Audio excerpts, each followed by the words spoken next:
हां अहिनो झगड़ालू छै हमें तो हार जाए छिवे के लिए झगड़े कर कर के यहाँ तक आयल कि तू नहीं खेबी हम खैबो तोरा नहीं खाइल त बोले कि हम खैबो मरत जाए भाड़ में मौगी पेट भरले काम खाता लेकिन एकरा पता नहीं छै हमर कमाइते कमाइते फटै लेकिन तैयो एकर मन नहीं घटै छै नहीं हां एक बेरी हमरा से फरमाइश करलकै कि से सुना तू कमाबै ले जा घर में रह के की आवारा जना एने ओने दोसर कन्या के देखले फुरै छै ठीक छै तू कमाबै ले बाहर जा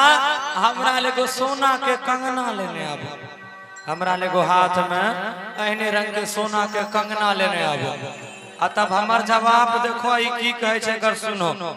देख लो हर जाए औरत केहन है छै त पत्नी पति हम दोनों छिए न बरगाही से पत्नी पति से बोलो के अरे गोर लागो पैया परा अच्छा आ सोना मोर सजना लानी रे दिहाना काथी कि मोरा सोना के गगनमा लानी रे दिहाना हमरा गांव में एगो कहावत छै हमर दादी एगो कहावत कह रहे कि माय करे कुटौन पिसौन बेटा के नाम दुर्गा द अच्छा यानी तू तोरा सोना के कंगना चाहिए अपना हमरा पिन्है ले ठीक से एगो जींसो नसीब नहीं गे लेकिन सोना की सुनाबै छी तोर जवाब हम देबो के अरे गोर लागो पैया परा अच्छा आ सोना मोर सजना लानी रे दिहाना ओहो हे हमरा लानी रे दिहाना हां आब कि हे गो सोना के गगनमा लानी रे दिहाना कि हे गो सोना के गगनमा लानी रे दिहाना हाय रे गरीबी हमर हाय रे तोर सपनवा कैसे के लानबै अच्छा हाय रे गरीबी हमर हाय रे तोर सपनवा कोना के लानबै अब जहां से आन हो हमर गरीबी नहीं देखै छी तुगे ना आय हमरा चाही त चाही अच्छा हां अपना बाप घर से दियो बाप घर से नहीं कमाई के दहो त बापो त तोरे ते तिलक नहीं देलको तैया के जमाना में चले रहे एगो साइकिल एगो घड़ी एगो रेडियो वह में ठक लेलको रेडियो तोर बेटे फोड़ देलको साइकिलवा टूटिए गेलो 2-4 साल में अच्छा तोहा सब बताहो सब दिन तिलक 1 रुपया खैता हैं बर करते 1 महीना 2 महीना खैते ओकर बाद तक कमबै ले जाइए पड़ते दोनों हाथ गोर लारइए पड़ते अच्छा एक बात बताबो बोला गांव में जे मजा दूसरा के अथी के तारे में छै मजा कमाबै छै बाहर में अच्छा त कहा ना की कहे ले चाहे छो कि हाय रे गरीबी हमर अरे हाय रे तोर सपनवा कहां से लनबैला गे धनी कैसे रे लनबैला आबे गे सजनी तोर खातिर करवा कैसे रे लनबैला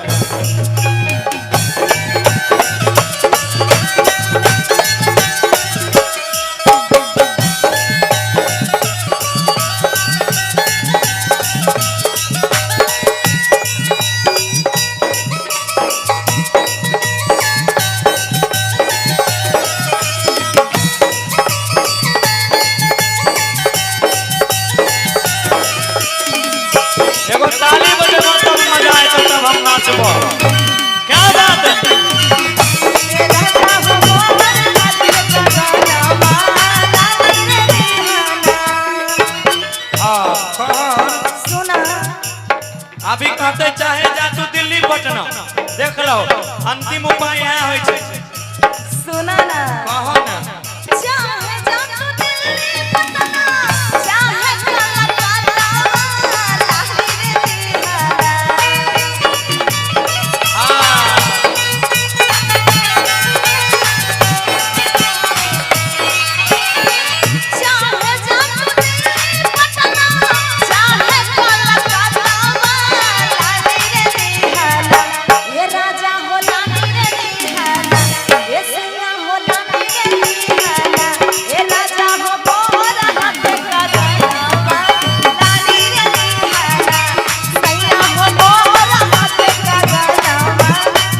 हो ना कहबै नहीं तो हाँ, लेकिन घर में जे हमर माई छै बाबूजी छै हमर छोटका बेटा छै आ तोरा रंग सुंदर कन्या छै बोलहो तो छोड़ के हम तो अच्छा हमरा नींद होते रात के आय सुन हमर बात बोला तू किया उठा दे छो हम उठेबै ना तू नहीं उठाए करे हमर बात सुन अब घर बूढ़ी माई बाबा आरो छोटो लाला नामा कैसे के जीवे ओहो अब उठाइए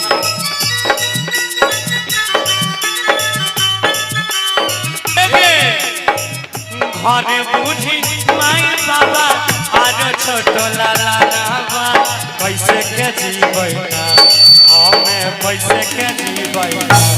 ओकरा छोरी करे बाबा कैसे के जीवे ओकरा छोरी करे बाबा कैसे के जीवे ये राजा हमर खातिर कहलावा लाली रे दीवाना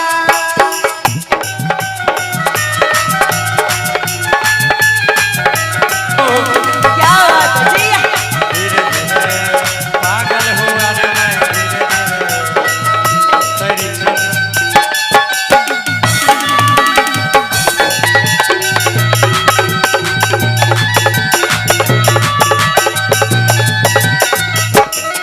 अब सोना लास्ट उपाय देख लो कहते नहीं देबो तो हम रुसबो तब की तारू सुई लेता सुनबो सुनबो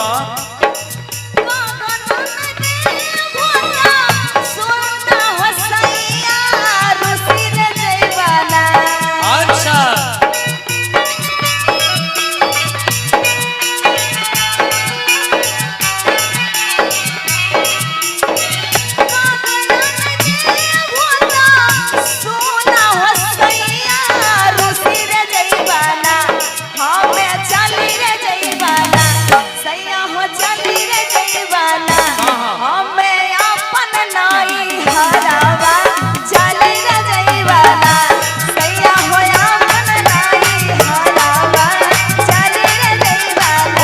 अब हमर जवाब सुन ले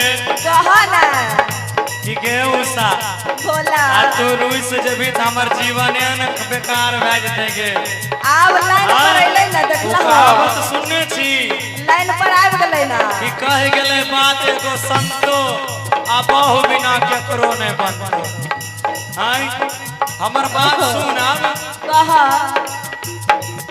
रुसी है नहीं जान हमर जी है ना नहीं हराबा लानी रे देबो साचो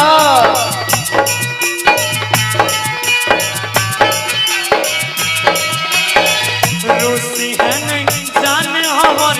जी है ना नहीं हराबा लानी रे देबो गे लानी रे देबो तोरा सोनावा के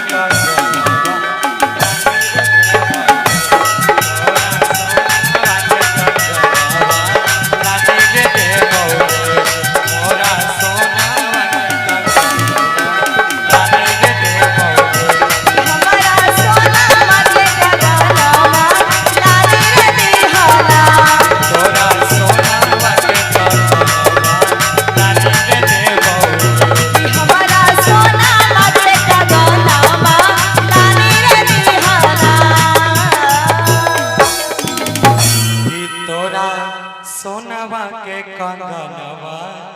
अरे लानी रे देबोगे साचे कहे छो एकदम नहीं देबो जे नहीं लावे मर्द के बच्चा जे नहीं लाना